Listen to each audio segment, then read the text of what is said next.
안녕하십니까. 이주천TV의 이주천입니다.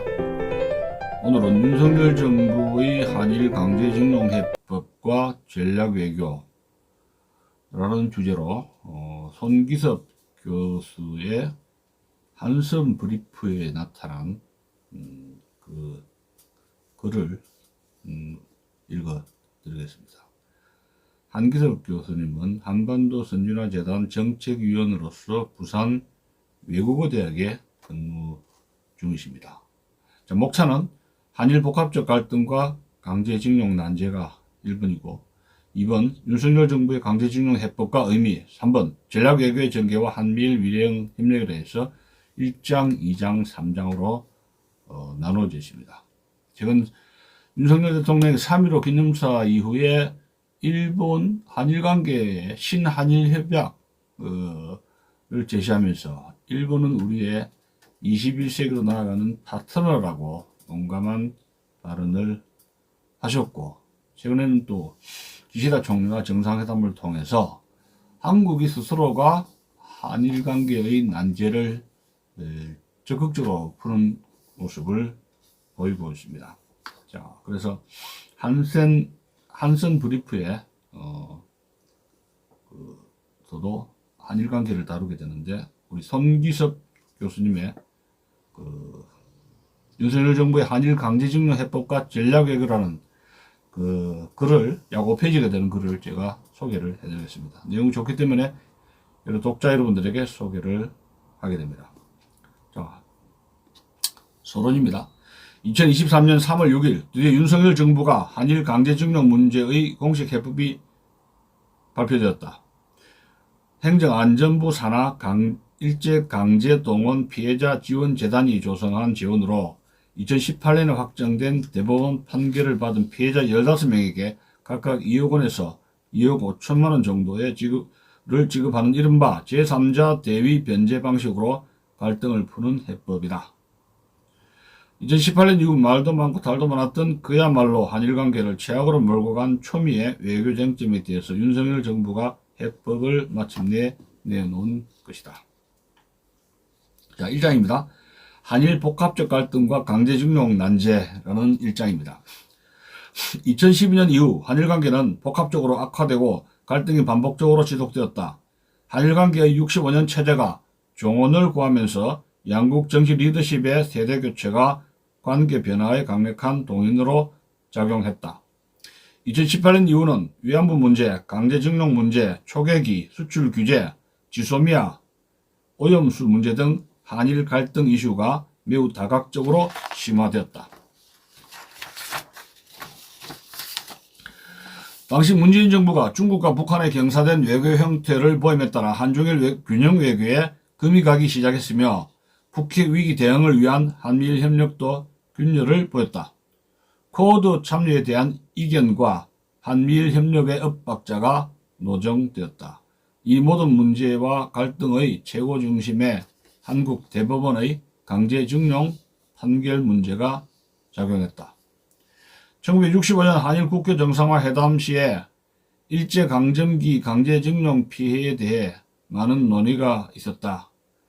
재산 청구권의 개념과 강제징용 배상 문제는 공식적으로 분리될 수 있으나 한일 간의 합의에 의해서 기본적으로 연동되었다고 판단이 된다.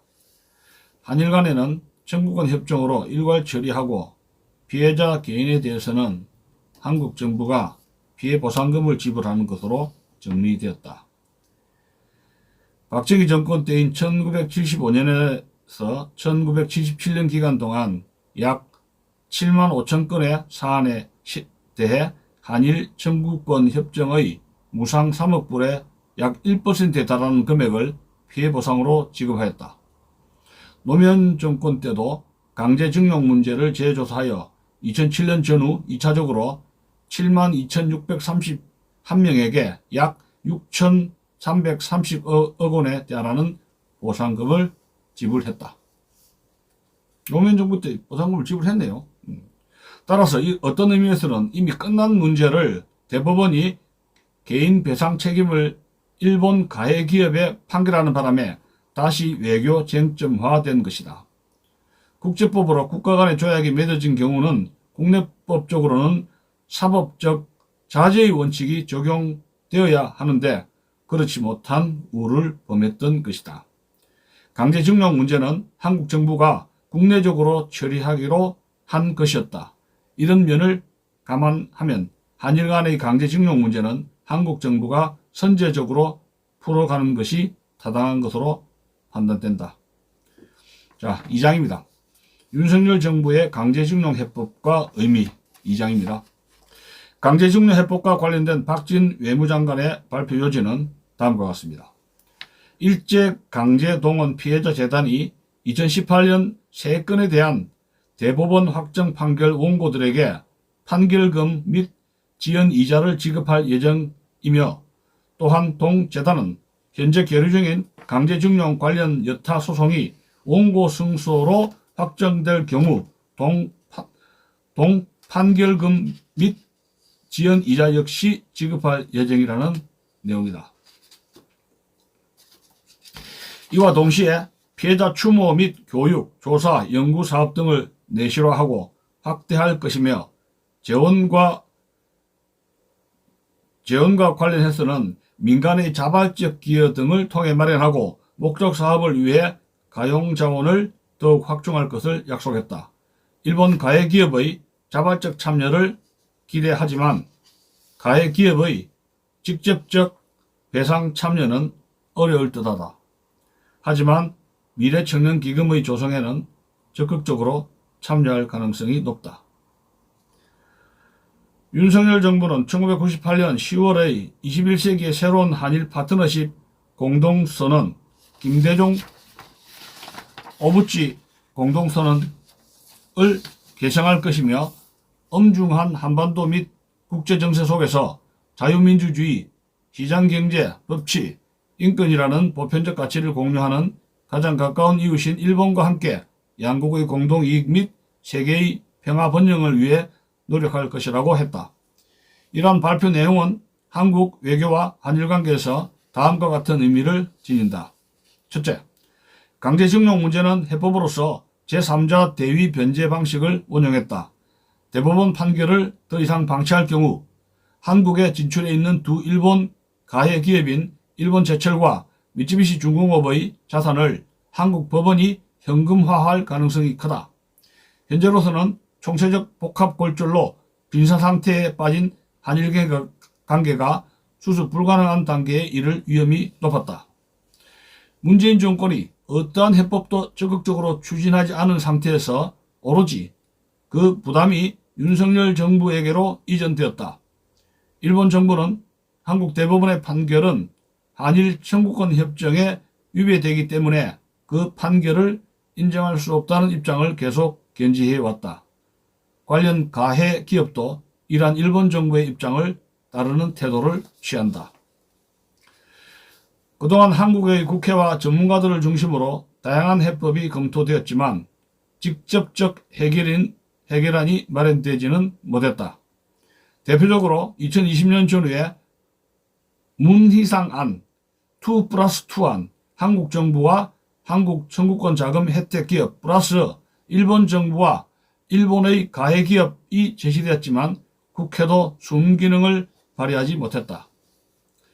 윤석열 정부는 일제강제동원 피해자 지원재단을 통해서 대법원 판결에 따르는 피해자 구제를 하고 현재 소송 중인 안건이 차후 대법원 판결 승소로 나는 경우 이를 구제하겠다는 뜻을 밝혔다.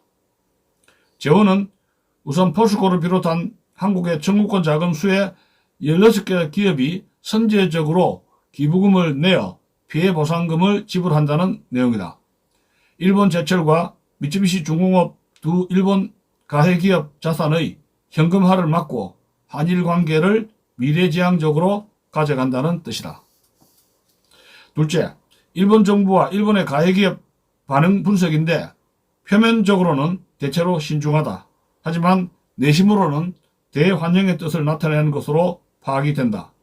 일본 정부는 기본적으로 한일 청구권 협정으로 강제징용 피해자 문제는 해결되었다는 입장이다. 따라서 동재단에 배상금을 정부 차원에서 낸다거나 혹은 가해 일본 기업들에게 배상금을 독려하기는 어렵기 때문에 한국 정부가 먼저 이 문제를 푸는 해법을 가져와야 한다는 입장이다. 박진 장관의 발표 이후 기시다 일본 총리는 참의원 예산위원회에서 적극적 환영의 뜻을 표명했다. 한일 관계를 건전한 관계로 되돌리기 위한 것으로 평가하며 한미일의 전략적 협력을 강화할 필요가 있다고 강조했다.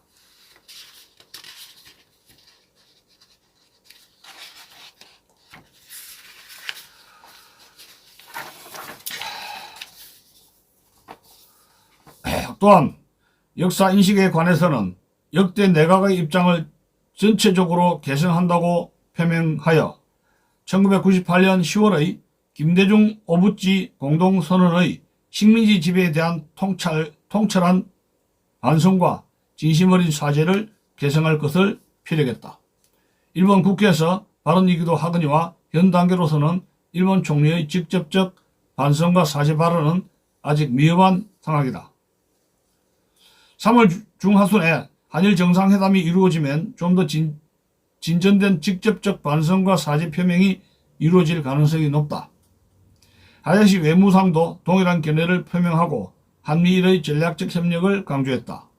미국 바이든 대통령과 주일 미국 대사도 대찬성 입장을 즉각 표명했다. 셋째, 길게는 2012년 이후 11년간 지속되었고 짧게는 2018년 이후 약 4년 반에 걸친 한일 관계의 복합골절을 치료하고 미래지향적 한일 관계를 모색하는 윤석열 정부의 통큰 전략 외교의 일환이다. 한반도를 둘러싼 외교 안보 환경과 미중 패권 경쟁 및 경제 안보 환경이 현재 위중하다. 북한 김정인 정권의 핵미사일 도발이 도를 넘었다. 핵미사일 탑재가 가능한 단중거리 미사일의 성능이 개선되었고 전략 핵폭탄을 탑재하여 미국 본토까지 타격할 수 있는 북한의 ICBM 내지 SLBM이 실제적 위협으로 다가왔다. 국제정세는 2022년 푸틴의 러시아가 우크라이나를 침공하여 세계적 전쟁 위기, 에너지 위기, 경제 위기가 증폭된 상황이다. 또한 미중 간의 전략적 패권 경쟁이 심각해졌다. 이러한 국제정세와 한반도 상황에서 한미일의 전략적 협력은 필수적 당면 과제이다. 북핵 위협과 미중의 포괄적 경쟁의 틈바구니에 끼인 한국의 외교 안보는 이제 보다 구체적으로 유연하고 실용적인 전략 외교를 모색해야 한다. 이러한 관점에서 윤석열 정부가 한일 관계에서 초미의 정점인 강제징용 문제에 대한 해법을 마련하여 총체적 복합 갈등을 풀고 건강한 한미일 협력, 가치지향 외교, 미래 청년 세대를 위한 전략적 실용 외교를 전개하고 있는 모습이다. 3장 전략 외교의 전개와 한미일 미래형 협력. 윤석열 정부는 이번 강제징용 해법을 계기로 한일 관계 개선을 도모하고 전략적 실용 외교를 전개해야 할 것이다. 첫째, 한일 간의 외교 안보 협력 면에서는 자유민주주의를 바탕으로 포괄적 전략 동맹으로서의 한미동맹을 강화하고 북핵 위협에 대한 핵 확산 억지력 강화, 군사정보 협력, 가치동맹 등을 확산시켜 나가야 할 것이다. 우선 북핵 위협에 대한 한미일 핵 우산 협의체의 창설이 바람직하다. 한미일 핵 우산 협의체의 창설이랍니다. 자, 한미일 간에 북핵 위협에 대한 정보를 공유하고 보다 구체적으로 핵 확장 억지력을 발휘할 수 있어야 한다.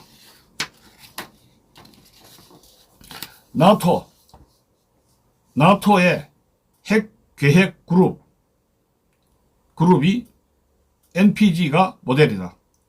또한 한미동맹이 포괄적 안보동맹으로 견고히 기능한다면 중장기적으로 쿼드 참여는 필수적이라고 판단된다. 쿼드 참여가 이루어진다면 한일 간의 외교 안보 협력도 보다 더 원활히 이루어질 것이다. 북한이 핵탄두를 실질적으로 60 내지 80개 정도 만들어 놓고 있는 엄중한 상황임을 양국은 인식해야 할 것이다. 둘째, 역사와 영토 관련 외교 사안의 제도적 관리를 해야 할 것이다. 과거사 문제에 대해 일본 사회는 한국 피로증이 심화되고 있음을 알아야 한다. 일본 사회 내에서 혐한과 한국 피로증이 가중되는 가운데서 한편으로는 한국 대중문화와 음식문화, 전통문화에 대한 호기심과 인기가 꼽히고 있다. 제4차 한류문화의 확산이다.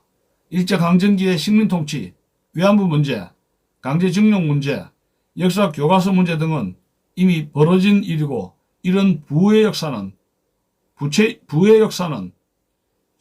슬기롭게 지혜롭게 외교적으로 관리해야 한다. 이제는 좀 장기적 관점에서 대범하게 바라볼 필요가 있다. 역사를 대범하게 직시하면 한국은 외교적으로나 도덕적으로 우위에 설 수 있을 뿐만 아니라 호감을 줄 수 있는 공공외교의 기반이 된다. 역사 문제와 영토 문제는 이를 일거에 해결하기 어렵다. 북핵 위기 해법, 기후변화 대응, 클린 에너지 협조, 미중 갈등의 완화 등 한일 협력이 절실히 필요한 지구적 과제가 산적해 있다. 셋째, 실용적 경제 안보의 제도화이다. 미국이 주도하는 인도태평양 경제 프레임 IPEF에 대한 적극적 참여와 역할이 제고되어야 할 것이다. 이것은 한미일 협력이 전제되어야 하며 미국 입장에서도 한일 관계의 포괄적 개선이 필요한 상황이다. 그 외에도 한일 신경제 포럼의 발족, 한일협력위원회와 경제협회의가 새롭게 구축되고 제도화될 필요가 있다. 나아가 한일 FTA의 체결도 추진되어야 한다. 미국이 IPEF 때문에 CPTPP에 소극적인데 한일이 힘을 합하여 전략적 경제 안보 외교를 전개해야 한다. 일본과의 경제 협력이 잘 이루어진다면 한일 젊은 청년 세대들의 경제 영토가 공히 확장될 것이다. 반도체, 인공지능, AI, 에너지 산업 등 첨단 산업에서 한일 간의 경제안보 협력도 점진적으로 확대될 것이다. 상호 협력과 경쟁을 병행하면서 비교 우위를 창출하고 경제적 실용성을 높여야 할 것이다. 또한 기후변화 협약에서 제시하는 저탄소 시대의 클린 에너지 협력에 적극 협력할 필요도 있다. 이러한 경제안보 외교에는 젊은이들의 일자리, 활동 반경, 대중문화 향유 등이 적극 모색되어야 할 것이다. 이상입니다. 이 손기석 교수는 윤석열 대통령의 한일관계 해법을 적극적으로 지지하면서도 나름대로의 어떤 전략 외교의 방향을 제시를 하고 있다. 이렇게 볼 수가 있습니다. 한일 문제는 과거사 문제든 영토 문제든지 한꺼번에 다 풀 수 있는 것이 아니라 하나씩 긍정적으로 매듭을 풀어나가야 한다. 그런 주장인 것 같습니다. 마치겠습니다.